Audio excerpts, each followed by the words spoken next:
Braising is a cooking method using both dry and moist heat. Braising is perfect for cuts of meat that benefit from a longer, slower cooking time. As a general rule, tender cuts of meat come from muscles that are less used, while tougher cuts of meat come from working muscles. It's these working muscles that are perfect for braising. With slow heat in a moist environment, these muscles become tender and intensely satisfying. In the case of lamb, the cuts that are most commonly associated with braising include the shoulder, the neck, and both the hind and foreshank. Stewing is a similar technique to braising, but uses small pieces of meat such as lamb stew meat. Lamb stew meat generally comes from the shoulder and leg. The slow simmering of a stew is excellent for combining the flavors of many different ingredients in one dish. Both braising and stewing rely on moderate heat, ample time and moisture to break down the tough connective tissues in the meat. Braising changes the connective tissue into collagen. As the cooking continues, the collagen then breaks down and dissolves into gelatin. The result of this process? You end up with a very tender piece of meat. By the way, the liquid that the meat cooks in is critically important as it flavors the meat and also helps keep the meat moist. Remember to only braise meat in highly flavorful liquids, as they will, along with the meat juices, create an incredibly flavorful and memorable dish. Most braises follow these same basic steps. First, the meat is seared to brown its surface and enhance the dish's flavor and color. Second, mirepoix or other aromatic vegetables are sautéed. A small amount of liquid is then added to the pot. This could be water, stock, juice, beer, or wine. Other flavorful ingredients like herbs and spices are then added. Depending on the braise, a tomato product may also be added to contribute color and yet more flavor. Third, the pot is covered tightly and the meat is simmered over low heat until the meat is fork tender. Braising can be done on the stove top, but it's best done in the oven so the heat will fully surround the pot, causing the dish to cook more evenly than if it were simply heated from below.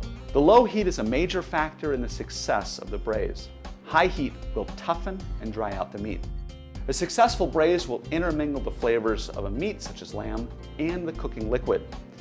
While braising, the collagen from the meat dissolves into gelatin and enriches and adds body and shine to the liquid. The cooking liquid from a braised dish may be served as is, reduced to a sauce consistency, or thickened with a roux or slurry. One of the most popular lamb dishes on menus today is a braised lamb shank. Lamb foreshanks as well as hind shanks are used in braising. Here's one of my favorite recipes: braised lamb shank and kale. The recipe for braised lamb shanks and kale begins like a classic braise. I have a rondo or a braising pan over here that's hot and ready to start searing the meat. Critically important, it must be very hot because the point of the searing is to develop as much color on the meat as possible, as quickly as possible. So I'm going to take a little bit of oil and put it into the pan. Again, very hot pan.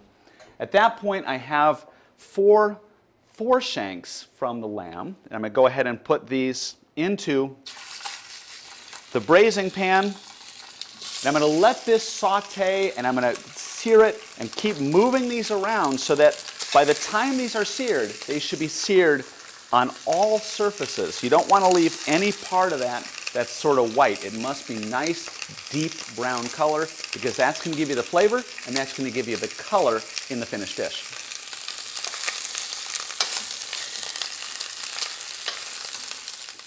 Once the shanks are well browned, you can see them right over here. Again, browned on all surfaces. At that point, we're going to take them out of the pan, put them off to the side, and then in the same pan, I've started sautéing some mirepoix. Now this mirepoix is a little bit different than the classical mirepoix because it's red onions and celery, and there's no carrots in it at all. One of the beauties of a braise is that it's a vehicle for lots of different flavors. The technique remains the same, but you can flavor it a multitude of different ways. And what we're going to do now that our mirepoix has browned, I'm going to go ahead and put in a lot of minced garlic. I really want to bring out a strong garlic profile in terms of the flavor. And if you also notice, very importantly, is that you cook the mirepoix first. And then once the mirepoix is cooked, then in goes the garlic. There's a very simple reason for that. The reason is that the mirepoix is cut larger and the garlic is really almost minced up. If you put them together, the garlic is going to burn before the mirepoix is cooked. So in this case, you cook the mirepoix, you toss in the garlic. We're just going to cook it for about a minute or so just to bring out the flavor of the garlic. Again, I want strong garlic in this recipe. Once that's done, well, now I can do lots of different things.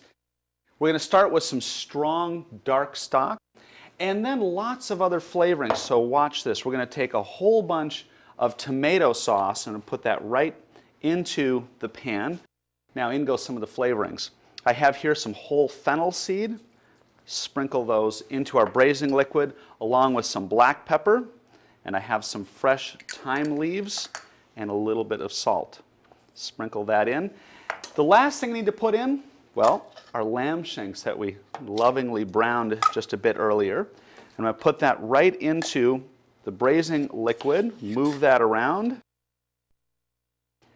and at this point what I need to do is bring this up to a simmer, and once it hits a simmer, I'm going to go ahead and take the lid, cover the pan, put it in the oven, a 275 to 300 degree oven, and we're going to cook it very slowly for about, well, 3.5 hours until the meat is very tender. And at that point, we're going to make our sauce. So our shanks have come out of the oven, and they're beautifully tender. Talk about melt in your mouth. Look at this. Just sort of, when we talk about fork tender, that meat is just about falling off the bone. And when you have meat like that, that is just delicious. But that's only one part of our braise, because remember, we cook it in this liquid, and the liquid becomes the sauce, and it's incredibly rich. We talked about the gelatin earlier. That's where we're going to get all the flavor and the texture. First thing we need to do is we're going to bring this up to a boil so we can skim away the fat that rises to the surface. And you can see it right here. There's a little bit more I'm going to take off right over here. You want to be sure you get as much of the fat off the top of the liquid as you can. Look at that. Beautiful. And the next step in our sauce is to thicken it. Now, you may not need to thicken it. That's really your choice. You can take a look and see how thick it is, because as this cooks, it's going to reduce down a little bit, and again, you get all the gelatin in there. That's going to help thicken it. If you want to thicken the sauce a little bit, you can do a couple things. You can put in a roux into there, or you can even boil it down a little bit. Or what I'm going to do right here is I just have a little bit of cornstarch and cold water. I'm going to mix that together and turn that into our slurry. There we go. And I'm just going to whisk that right into the sauce.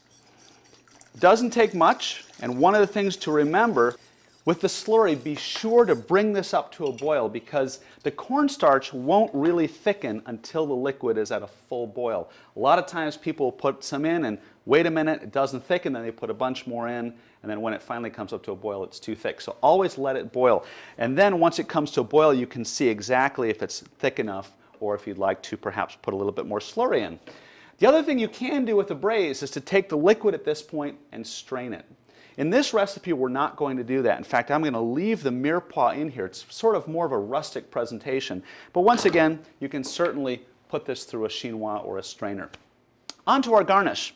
Because with a braise, you can do a lot of different things. You have beautifully cooked meat, you have the beautiful sauce, but we can put other things into the braise as well. In this recipe, we're going to put kale into the braise. And kale is this right over here. It's a fairly tough green. It's incredibly nutritious. And what you want to do is take out the stem right over here, because the stem tends to be fairly tough. I'm just going to remove that. At this point, I would take the kale leaves, put them in boiling salted water, and cook them just until they start to become tender, like this right over here. At this point, they're ready to go into our braising liquid. And what I'm going to do is just very simply take the cooked kale leaves, put them right into the braising liquid, and this not only is going to give it a great flavor, but it's going to add a wonderful color to your sauce as well.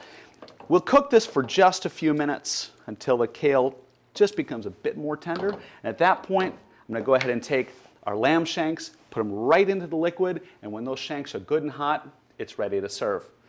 This braised lamb shank recipe, as well as others, can be found on the American Lamb Board website. For more information and lamb recipes, visit www.americanlamb.com.